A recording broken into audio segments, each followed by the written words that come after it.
오늘 이제 성금요일이잖아요. 성금요일에 가장 중요한 게 여러분 앞에 있는 뭐예요? 십자가예요. 십자가. 이게 고대 유적지를 쭉 이렇게 발굴을 하면서 여기가 교회인지 아닌지를 고고학자들이 무엇으로 그것을 판단을 하느냐면 십자가가 있는가 없는가, 그것으로 판단을 합니다. 그래서 이제 고대 유적지를 쭉 이렇게 발견을 할 때, 특히 갈릴리 주변에 베사다 그 지역을 쭉 발굴을 할 때 거기 이제 어느 한 마을의 형태를 발견을 하게 됐고, 그 마을에서 고고학적으로 쭉 이렇게 추적을 하면서 뭘 발견했느냐면 그물줄을 발견한 거예요. 그래서 여기가 어부의 집이다. 이제 그렇게 이제 추정을 하고 그렇게 고고학적으로 발전을 시키는 것처럼 어느 한 터전과 어느 한 지역을 쭉 발굴을 할 때 여기에 십자가가 있는가? 그러면 여기가 교회터다. 여기가 예수 믿는 사람의 주거 현장이다. 그렇게 판단을 하는 거예요. 그래서 십자가 형태의 어떤 모양이 나오든지, 아니면 벽에 십자가 그려져 있든지, 아니면 건물 형체가 위에서 봤을 때 십자가형으로 건물이 지어졌든지, 십자가가 있는 곳은 바로 하나님의 백성들이 거하는 삶의 현장이었습니다. 십자가가 있는 곳이 하나님을 예배하는 교회였습니다. 십자가는 예수님이 어쩔 수 없이 짊어진 현장이 아닙니다. 처음부터 하나님은 예수 그리스도를 십자가에서 돌아가시도록 하나님의 계획입니다. 왜 그럴까? 그것 외에는 우리를 살릴 수 있는 방법이 없었으니까, 그것 외에는 우리 죄를 용서할 수 있는 길이 없었으니까. 그래서 십자가는 하나님의 계획입니다. 두 번째, 이 십자가는 두 가지 의미성을 가지고 있습니다. 첫째는 사랑입니다. 내가 너를 사랑한다. 나 죄인인데요. 그래, 그 죄인인데 죄인인 너를 내가 사랑할 수 있는 바로 현장이 여기야. 그러면서 우리를 사랑하시는 하나님의 사랑의 메시지가 십자가에 있습니다. 여러분, 십자가 볼 때마다 주님이 나를 사랑하신다, 주님이 나를 사랑하신다, 주님이 나를 사랑하신다. 부족하더라도 그래도 하나님은 그것을 묻지 않으시고 팔을 벌려서 나는 너를 사랑한다. I love you, still I love you. 아직 내가 너를 사랑하고 있다고 그 메시지를 주고 있는 것이 바로 십자가입니다. 또 하나, 십자가는 하나님의 거룩입니다.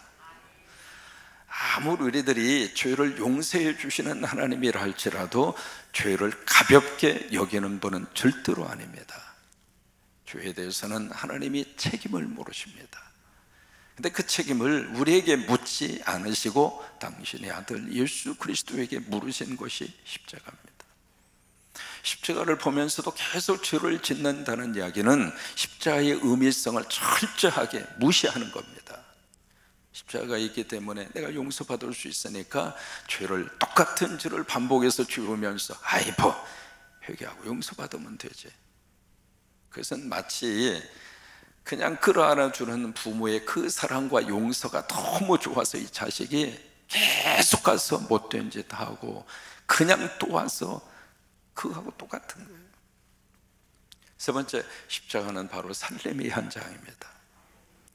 십자가를 통과하지 않고서는 구원받을 수 있는 길이 없습니다. 그래서 고린도전서의 십자가의 도가, 다시 말해 십자가의 메시지가 뭐냐 이 말이에요. 십자가를 통해서 하나님이 허락하시는 설교가 뭐냐 이 말이죠. 어리석은 자에게는 미련하게 보이지만 구원을 얻는 우리들에게는 하나님의 능력이 됨이니라. 이게 십자가의 설교라 이 말이에요. 여러분, 십자가는 우리를 살리는 살림의 현장입니다. 십자가를 통해서 살아나십시오. 십자가를 통해서 우리 영이 살고, 십자가를 통해서 우리의 삶이 살고, 십자가를 통해서 우리 가정이 살고, 십자가를 통해서 우리 자녀들이 살고, 그래서 십자가는 우리를 살리는 하나님의 살림의 현장이 바로 십자가라고 하는 거예요. 오늘 바울은 고린도후서 12장에서 자랑을 꺼내놨죠. 그것도 14년 전에 있었던 자랑입니다. 그때 그 자랑을 꺼내면서도 너무 조심스럽게 꺼냅니다. 당신의 이야기가 아니라 제3자의 화법으로 이것을 꺼내놓습니다. 주님이 주신 계시가 있었다. 주님으로부터 엄청난 말을 들었다. 근데 그가 받은 계시와 주님으로부터 받은 이 말을 인간의 말로는 표현할 수 있는 길이 없다. 또 하나, 이것은 말해서는 안 되는 내용이다. 그래서 14년 동안을 이 그가 받은 것을 가슴에 숨겨놓고 있다가 여기 고린도 교회와의 관계 속에서 이것을 어쩔 수 없이 꺼내놓습니다. 그러면서 그는 14년 전 삼층천에 올라갔다. 셋째 하늘이라고 말하고 있죠. 그것을 낙원이라고 우리에게 번역합니다. 여러분, 천국은 있습니다. 천국은 있습니다. 천국은 있습니다. 아버님 아멘 하시고 천국 간 줄로 믿습니다.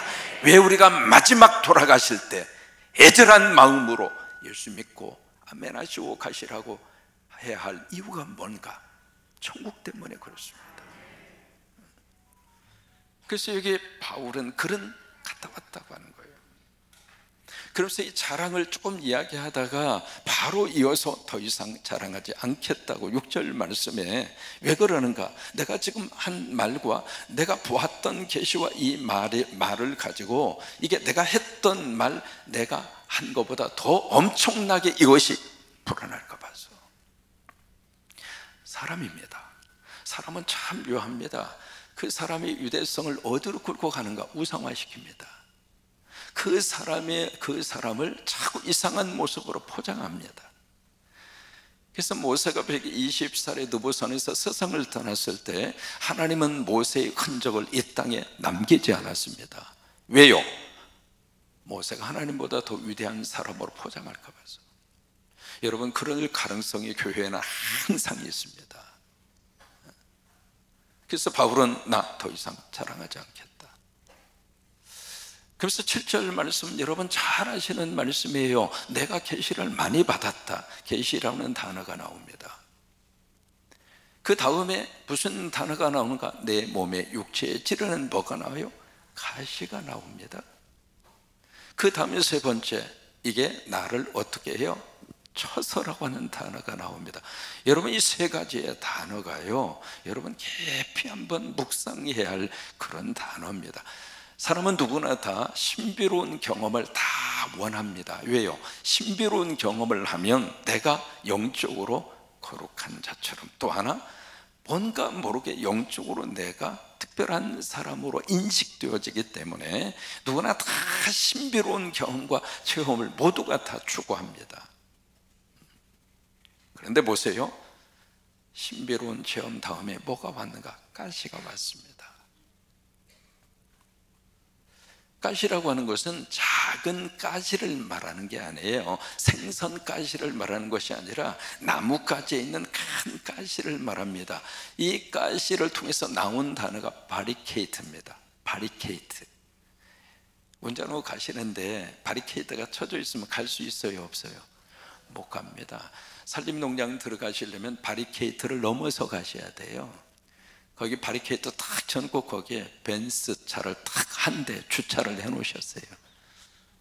누구든지 들어가지 말아라. 관계자 외출입 금지해서 위원장님이 크게 갖다 써붙였어요. 거기에다. 이게 가시라고 하는 게 그 바리케이트라고 하는 거예요. 근데 계시라고 하는 엄청난 신비로운 경험을 했는데, 그 체험을 했는데 그 바울에게 하나님은 뭘 주셨는가? 가시를 줬다 이 말이에요. 왜요? 자고하지 않도록. 그러면서 세 번째 무슨 단어가 나오는가? 쳐서라고 하는 말이 나옵니다. 쳤다. 여러분, 이 쳤다라고 하는 말은 주먹으로 가했다 이 말이에요. 주먹으로 가하는데 지금 누가 주먹으로 가하고 있는가? 육체의 가시, 곧 사탄의 뭐라고 그래요? 사자로 그랬습니다. Messenger of Satan. 사탄의 사자가 나를 친다고 하는 거예요. 치는데 주먹으로 어퍼카트를 치는 것처럼 가격한 게 충격. 참 놀라운 그 모습 아닙니까? 계시와 환상은 누가 줬는가? 하나님이 주셨어요. 지금 바울을 치고 있는 존재는 누구인가? 사탄이라고 하는 거예요. 어떻게 이 두 가지 것이 함께 바울 속에 올 수가 있겠는가? 이게 신앙 세계에서 늘 우리 속에서 나타나는 현상 가운데 하나입니다. 그래서 사탄의 능력을 가지는 그 존재가 이 엄청난 계시와 신비로운 경험을 한 그 바울을 박싱 선수가 그냥 어퍼카트 치는 것처럼 계속 샌드백 앞에 놓고 막 치는 것처럼 치는 거예요. 그래서 바울은 이것이 너무 힘들어서 하나님 앞에 몇 번 기도했어요. 3번이라는 이야기는 딱 한 번, 2번, 3번 그 말이 아닙니다. 할 수 있는 것만큼 기도했다 그 말이에요. 근데 하나님의 응답이 어떻게 떨어졌어요? 그만 기도해. 너 더 이상 그 기도 제목 가지고 더 이상 기도하지 마. 왜? 내 은혜가 너한테 충분해. 여러분, 거기에 하나님이 허락하신 my grace, 내 은혜가 있어 sufficient for you, 너에게 있어서 내가 너에게 준 이 은혜, grace가, 이 은혜가 너에게 있어서 됐어. 됐어, 충분해. stop. 더 이상 그 기도하지 마. 여러분, 이 바울의 기도가 응답이 됐을까요? 안 됐을까요? 응답됐죠. 어떻게? 노라고. 여러분, 노는 응답이 아닙니까? 우리 교회학교 친구들이 뭔가 가지고 싶어요. 그 가지고 싶은 것을 막 사달라고 막 떼굴떼굴 굴면서 그리고 층을 댑니다. 근데 이 아이에게 그것을 주는 것은 오히려 아이를 사랑하는 것이 아니라 아이를 죽이는 거예요. 그러면 주는 것이 아이의 소원을 들어주는 거예요? 안 주는 것이 아이의 소원을 들어주는 거예요? 여러분, 기도하시면서 노라고 하는 응답을 왜 이렇게 거부하십니까? 내가 원하는 대로만 돼야 기도 응답인가요? 내가 가지고 싶은 대로 주어져야 기도 응답인가요? 내가 가고 싶은 길로 가야만 기도의 응답인가요? 내가 하고 싶은 것을 내가 해야만 기도의 응답인가요? 노라고 하는 기도 응답을 왜 우리는 거부합니까? 바울의 기도 응답 됐어요, 안 됐어요? 다시 묻습니다. 바울의 기도 응답 됐습니까, 안 됐습니까? 뭘로? 아니라고. 그래서 그 다음에 그 이유를 설명해도 왜 그런 줄 알아? 네가 약할 때, 네가 약한 자로 있을 때, 그때 너는 가장 강한 자가 될 거야. 그 응답을 받고 나서 바울은 아, 그렇구나. 내 약함이 아니구나. 나는 약하지만 하나님은 강하신 분이지. 나는 여러 가지 모든 면에 있어서 부족하고 그리고 실수도 많고 그런 모습이지만은 하나님은 그런 분이 아니지. 그렇다면 내가 내 약함을 약함으로 인정하고 내가 하나님 안에 있을 때 그 하나님은 내 약함을 통해서 하나님의 강함의 능력을 나를 통해서 드러내시는 분이구나. 그래서 깨달음이 온 거예요. 여러분, 이번에 새벽에 좋은 증거를 통해서 예수 믿고 우리가 살아가자. 그 이야기는 우리가 내 삶의 자리를 우리가 예수 그리스도와 복음 안에서 내 삶을 다시 한번 해석해 보자 이 말이에요. 항상 우리들의 눈은 주변적인 것으로 자꾸 시선을 돌립니다. 그래서 늘 마음속에 저것만 고쳐지면, 저것만 채워지면, 저것만 이루어지면 모든 것들이 내 눈으로 보여주는 것들에 대해서 내가 원하는 쪽으로 그게 바꾸어지기를 바라면서 바라봅니다. 근데 여러분, 예수를 먹으면 하나님이 어떻게 만들어 주시는가? 나를 변화시켜 주십니다. 내가 달라지면 다 달라집니다. 아내를 고쳐보기 위해서 무진내를 쓰고 윽박도 치러보고 고쳐집니까? 우리 남자분들 솔직히 한번 말해볼까요? 아내하고 싸워서 말펀치로 이깁니까? 집니까? 그거요, 하나님이 그렇게 창조 시절부터 여자분들에게 이걸 딱 주셔가지고 남자분들이 이길 수 있는 방법이 없습니다. 여성은 하루에 소화해야 할 이 언어의 역사가 남자보다 3배가 많습니다. 연습을 많이 하신 분이 여자분들이에요. 남자분들은 별로 말을 여자에 비해서 뇌의 구조와 이 언어에 대해서 그렇게 많이 하도록 하나님이 만들지 않으셨어요. 누군가를 바꿔서 내 삶이 달라진다고 기대하던 것을 이제는 바꾸어서 내가 변화받음으로 내 삶의 자리가 달라질 수 있구나, 내가 예수 먹으면 되겠구나, 내가 예수 먹으면 되겠구나, 내가 예수 먹으면 되겠구나, 나 한 사람만 예수 먹으면 우리 가정이 행복하고, 나 한 사람만 예수 먹으면 우리 자녀들은 하나님이 돌봐주실 것이고, 나 한 사람이 예수 먹으면 우리 교회를 하나님이 귀하게 들어 쓰실 것이고, 나 한 사람이 예수 먹으면 내가 속한 공동체가 하나님의 거룩한 복을 받는 살림의 공동체로 하나님이 만들어 주시겠구나. 바울은 자신 속에 있는 이 육체의 가시, 사탄의 사자, 거기에 대한 해석을 새롭게 합니다. 그래서 바로 고백을 하죠. 내가 약할 때 강하구나. 그것을 여러분 10장과 11장에 3번이나 강조합니다. 나 이제부터 나 약한 거 나 기뻐할 거야.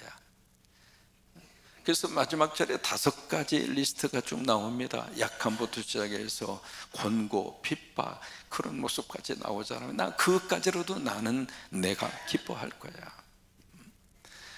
마지막 결론입니다. 여러분 예수님 잡수시고 더 이상 여러분들의 약함이 되지 아니하도록, 그 약함이 내 인생의 스캔들이 되지 아니하도록, 그 약함이 내 인생의 걸림돌이 아니하도록, 주여 내 이 약함 때문에 오히려 하나님 의지하고 하나님의 축복 가운데 살겠습니다. 내가 약하기 때문에. 그래서 더 예수 그리스도를 먹고 예수님의 생명 안에 우리가 내 인생을 살겠습니다. 여러분 그 은혜와 축복이 여러분 가운데 함께 하시기를 주의 이름으로 축원합니다. 저는 인생을 살아오면서 주변적인 것 그리고 모든 환경적인 면에 있어서 약한 것이 참 많은 사람입니다. 제 오른쪽 귀는 청력이 제로입니다.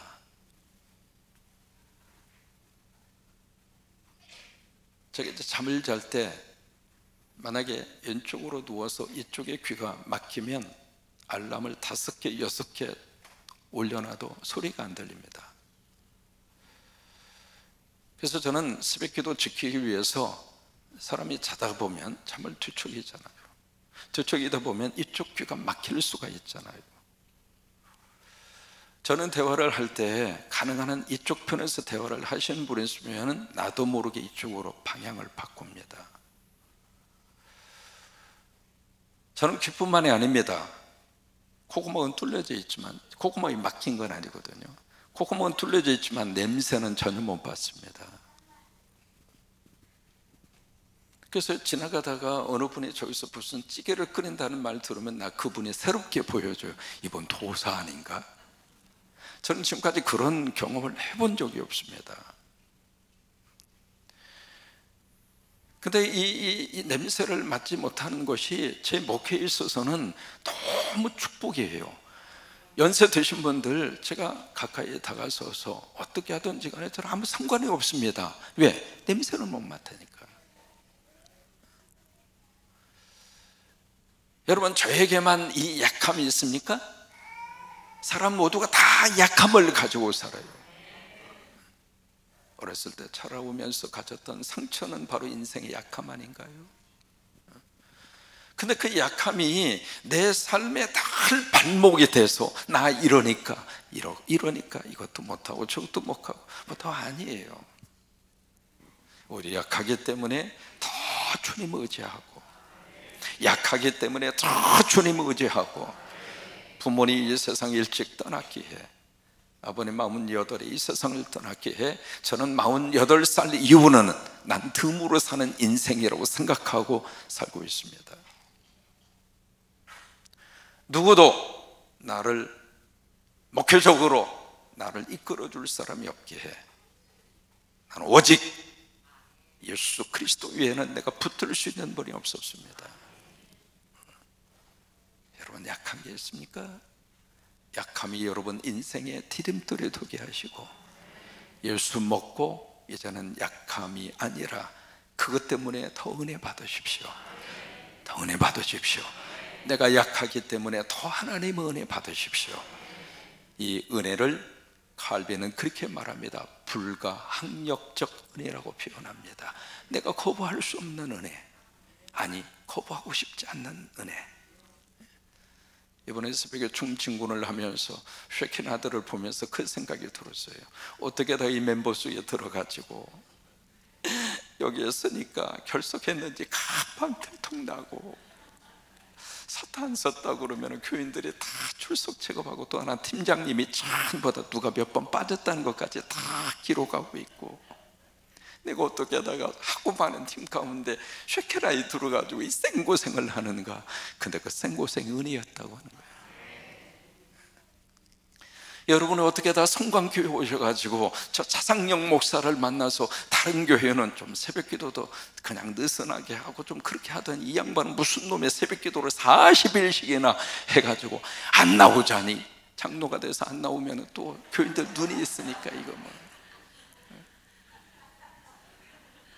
거의 다 또 여기까지 앉혀놔가지고 어느 부서에서 하는데 딱 전부 다 교인들이 보면서 누군 오고 누군 안 오고 전부 다 그러고 있으니 눈이 무서우니까 안 할 수도 없고 할 수도 없고, 야 내가 성광교회 잘못 왔나 보다. 그게 은혜라고 하는 거예요. 그게 은혜예요. 여러분 내일 새벽에도 부활동산에서 우리 함께 하나님 앞에 영광 돌리십시다. 어제 우리 오영석 목사님하고 1시간 30분을 이야기했어요. 여러분 그분이 하나님 전상서라고 하는 그 주인공 아닙니까? 한 번 정도 들어보신 분이잖아요. 지금도요, 지금 연세가 많으시거든요. 그렇게 뜨거워요, 이야기를 하다가 보면. 그래서 오늘 오후에 오시는데, 오시면 부활동산에 먼저 한번 쭉 소개를 해드리고, 내일 여러분 함께 오영석 목사님과 주님이 주시는 메시지, 부활의 메시지를 여러분이 것으로 받으시고 내일 모두가 다 함께 부활합시다. 미래의 부활도 부활이고 현재의 부활도 우리에게 축복입니다. 여러분 다 오셔서 색깔, 무슨 색깔? 흰 옷 입으시고, 흰 옷 입으시고, 구두까지 흰색 구두를 신어도 절대로 뭐라고 안 합니다. 어쨌든 흰색으로 다 도배를 하세요. 쭉 없으면 광목을 온몸에다 두르고 와. 어쨌든 내일 부활절 새벽 예배 시간은 5시 30분. 또 하나 부탁합니다. 우리 교인이 아니더라도 부활절 새벽 예배 경험이 꼭 필요한 분이 계시다면 내일 모시고 오세요. 모시고 오시면 그분들에게도 준비한 선물을 드리도록 그렇게 하겠습니다. 우리 새벽기도 오신 여러분들에게 교회에서 무슨 선물을 드릴까 고민하다가 나름대로 교육자들이 함께 의견을 모아서 기대하실 만합니다. 꼭 필요한 겁니다. 내일 오셔야 드립니다. 내일 안 오면 이겁니다. 아셨죠?